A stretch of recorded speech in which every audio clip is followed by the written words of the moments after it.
Now you're all crooked.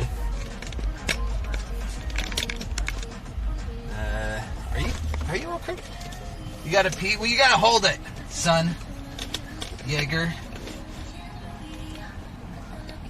Oops, I made it more crooked than you could imagine, huh?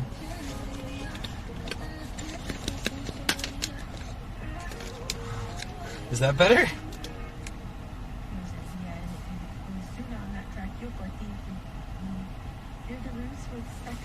Yeah, hold on. One more adjustment and then we're getting out of here. No more messing around. Alright, let's get out of here. What the fuck? There we go. Okay, y'all ready? To the cookie store. My seatbelt's too tight. Okay, I gotta go. He's touching me. Hey, the penis bandit's here. What's up, bro? Alright. The penis doesn't look correct on the iPad. Alright, let's get going. Don't show the speedometer. Okay. Just in case I accidentally speed and somebody goes, oh my goodness, it was because of the Twitch chat. Alright. Alright, we ready? Cookie run? No cookie runs, unfortunately. We're just going to, yeah, Kelsey, please stay out of here. There we go. Okay, let's get out of here, folks. I can no longer see anything you say. Oh, shit, I should have prepared a story or something. Well, I'll tell you what. Why don't I just tell you all about the time I got the Nintendo World Championship cartridge. Of course, I'm joking. Of course, everyone relax. Relax, I'm joking. No one would ever want to hear about the time I got the Nintendo World Championship cartridge here at the International District store. You see, I was just sitting there, minding my own business in the store, right? Boring day. I'm a little hungover, if I'm being honest with you. And a guy walks in. I'm just saying, I would never tell you this story. You've heard it before. I'd never tell you about how this guy, he just walks in with his girlfriend with the most boring bag of games you've ever seen, right? It's, he's got, what has he got in there? Jeopardy, NES Play Action Football. I wouldn't go on to tell you the other 40 games he has because you've heard them all before, but you know what he had at the very bottom of that pile of games? He had a copy of Nintendo World Championships. I say to myself, okay, that's cute. This must be a reproduction cartridge. I've seen that before at shows. Haven't seen it traded into a store before. But this must be a reproduction. I clean it, I test it, it's working. Of course, a reproduction would be a working cartridge, wouldn't it? But upon further inspection, I'm like, well, this reproduction cartridge looks like crap. It looks very old, it looks very worn out, and it's very heavy. This might be legit. So, sure enough, I open it up, and oh my god, this is the real deal. It is the actual Nintendo World Championships cartridge. And I kind of can't believe it. I keep looking over at the guy to see if he's doing anything weird, you know what I mean? Like, if he's, like, looking back at me to kind of, like, keep an eye on my reaction or something. Because I immediately assume the guy's messing with me. And I don't have to tell you guys the story of the Nintendo World Championship cartridge and how I go up to him. I don't have to tell you guys that I went up to him and said, hey, man, are you pranking me with this? Is this real? And he's like, wait, what do you mean? You know, he had no idea, legitimately no idea what it was. He hadn't even heard of it. And I'm so in my own bubble with video games that I had I don't know. I guess it's semi-inconceivable to me that someone does not know of this. This is like the most famous rare video game. You know, it's not the rarest.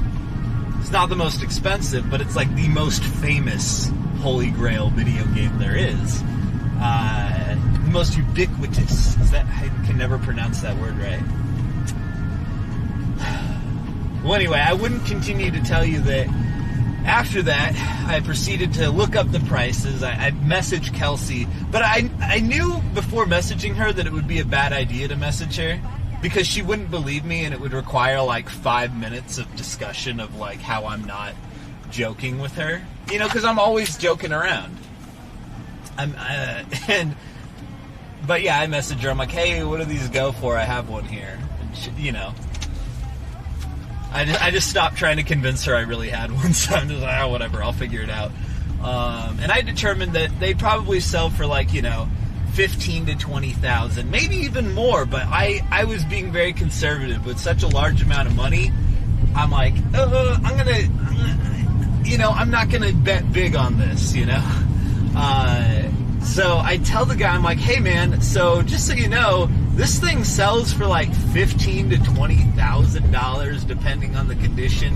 His wasn't in the best condition. Like the label had some like kind of water spots on it. The label was peeling a little bit on the top, but I think almost all of them have the bit where the label's coming off on the top. So, you know, people have accepted it. You know, I call the label on the top bit coming off average, you know, at this point.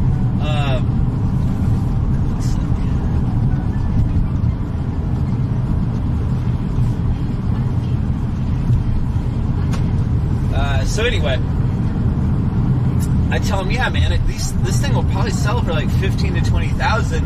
I understand if you want to take this and go mess around with it, but if you want to sell to me, a store, I can give you 13,000 for it right now in a check, and you can just be done with it.